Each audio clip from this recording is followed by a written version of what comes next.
Saabalabirizi Dr. Samuel Stephen Kazimba Mugalo ne Mukyale Margaret Naggayi Kazimba baagattibwa mu bufumo obutukuvu kanisa St. Andrews ekitega kawolo kuleta kirana mwena nga gy'emyaka ane mabega. Dr. Kazimba ne Mukyale baziye kujagulizayo emyaka na mufumo obutukuvu azose kubatiza bazikulwe mu kanisa.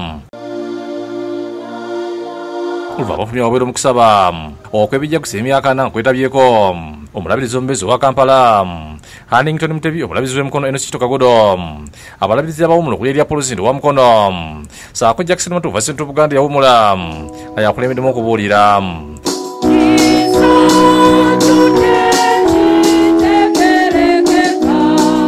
Bishop Matuva yogedde ku Saalabirizi Kazimba gwe yamanyi ebbanga eddene gweyayogeddeko ng'omusajja ayagaliza ate atalina mulolo.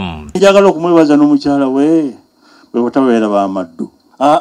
Mumanyi kibayita omululu?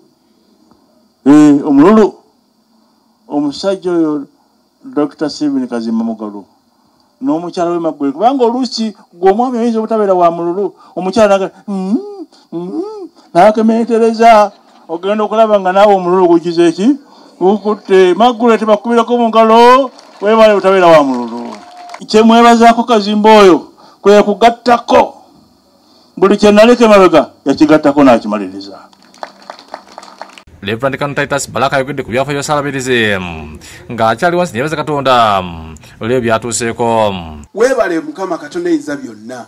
Ku lunaku luli lwe baali yimirira wano mu kkanisa eno tebaamanya nti bagenda kufuuka bassaabalabirizi. We nabasisinkana mu Lugazi Town Church nga kkanisa ya ttaka nga tasobola okwetungira kasaka enzirugavu n'ayambala uniform y'abayimbi eya maruuni.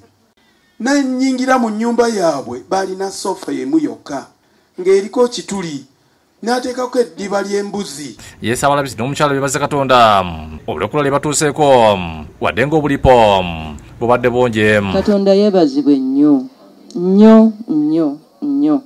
Twebaza nnyo ab'ekawulo obulabizi bwonna obw'emukono bannange mutuleze.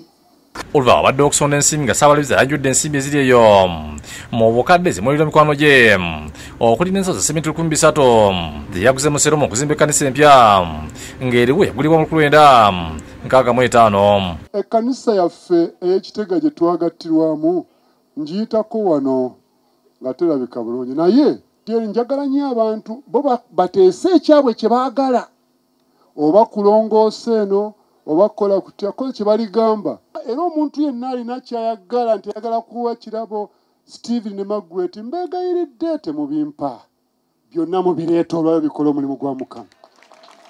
Abalala bangi baddukidde omulimu guno okuli minisita omubeezi mu ofiisi y'omumyuka wa pulezidenti Diana Mutasingwa n'ebbanga abadde obukadde bw'ensi bubiri omubaka Lugazi Municipality Stephen Sserubula nga ye abaddeyo obukadde buna. Omukolo gye guwedde ng'ensi bisukka mu kadde bw'ensimbi 10 zisondeddwa mu bulwo ne mu bisuubizo.